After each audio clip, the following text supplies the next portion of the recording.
Hello dear student and welcome to the online teaching learning process. We are learning the subject Industrial Instrumentation IME 22420 and our unit number 1 is going on, that is application of transducer, which consists 12 marks. Today's lecture number 5 on unit number 1, the topic contains resistive and capacitive transducers. These are the Institute vision and mission. The vision of Institute is excellence in technical education to empower youth, and there are 3 different missions of our institute. Then talking about departmental vision and mission, the electrical department vision is to develop professional electrical engineers ready to face the challenges in the global environment, and there are 3 different missions of our department. Then there are 3 different program educational outcomes. Then there are 7 different POs which will going to be satisfied by the topic. The course outcome are: student will be able to select relevant transducer for measuring various parameters, and the learning outcomes are: student will be able to select relevant transducers for given application with justification. Now in the today's topic we are going to learn about first of all what is strain gauge. strain gauge क्या होता है? अब यहाँ हमें एक diagram दिख रही है, वो डायग्राम में अगर आप देखोगे तो कुछ तो भी आपको वहाँ अलाइनमेंट मार्क्स दिख रहे हैं, एक्टिव ग्रिड लेंथ दिख रही है. अब सबसे पहले स्ट्रेन गेज क्या होता है वो हम देखेंगे.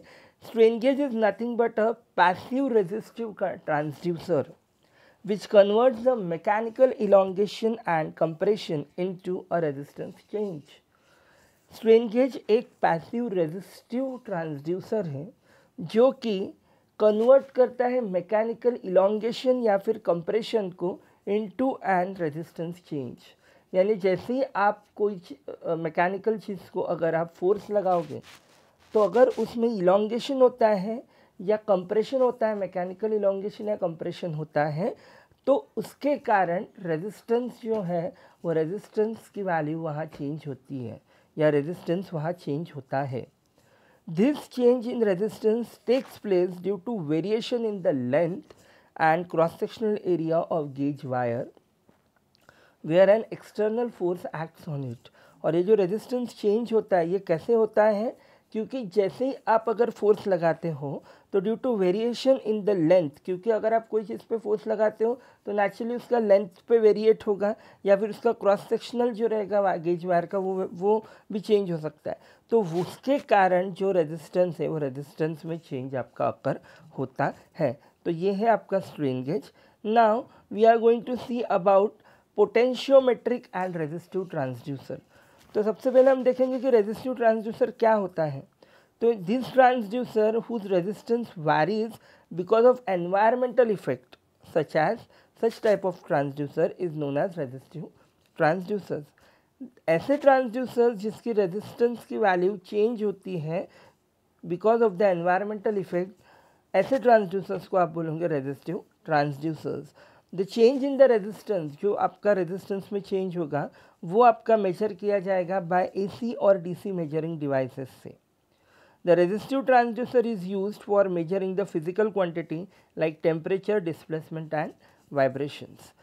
और यहाँ हमें जो दिख रही है 3 प्रकार के रेजिस्टिव ट्रांसड्यूसर है जिसमें हमने जो आपका रेजिस्टेंस जो है उसका एक्शन वहाँ चेंज हो रहा है. जैसे पहले डायग्राम में देखो ट्रांसलेटरी एक्शन है, दूसरे में रोटेशनल दिया है, जो आपका गेज दिख रहा है रेजिस्टेंस वो रोटेशनल दिया है, और तीसरे में हेलीपॉड दिया है.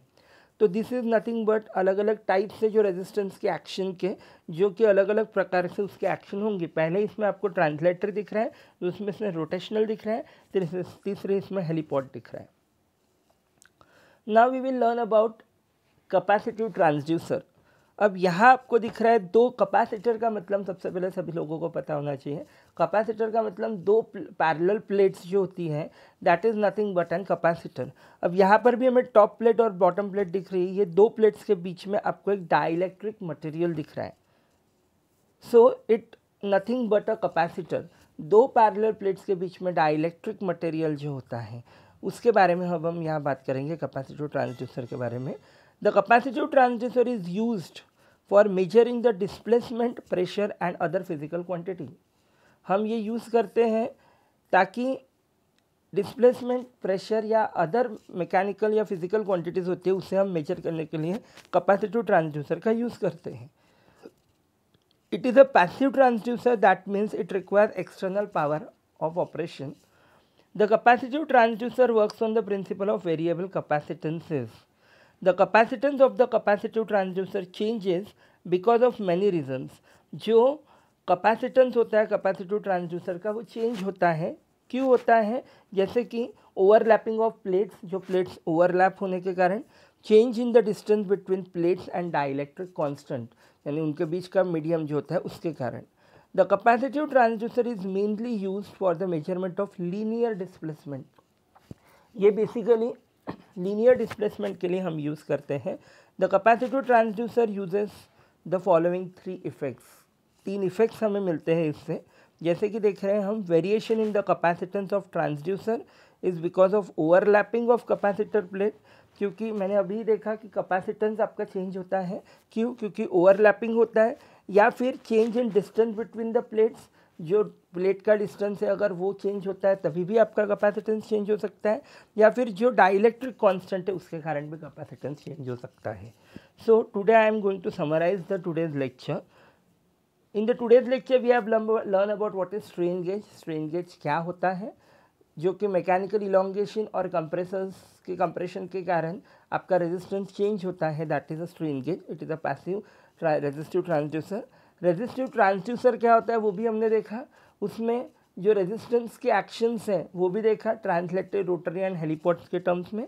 एंड कैपेसिटिव ट्रांसड्यूसर क्या होता है वो भी हमने देखा, और कैपेसिटेंस की वैल्यू कैसे चेंज होती है वो भी देखा, जैसे कि डाइलेक्ट्रिक मीडियम के कारण, डाइलेक्ट्रिक कांस्टेंट के कारण, दो प्लेट के बीच में का डिस्टेंस जो होता है उसके कारण भी होती है।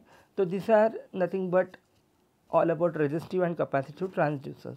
From this our POs are going to be mapped. Thank you. Up till that keep learning. Thank you.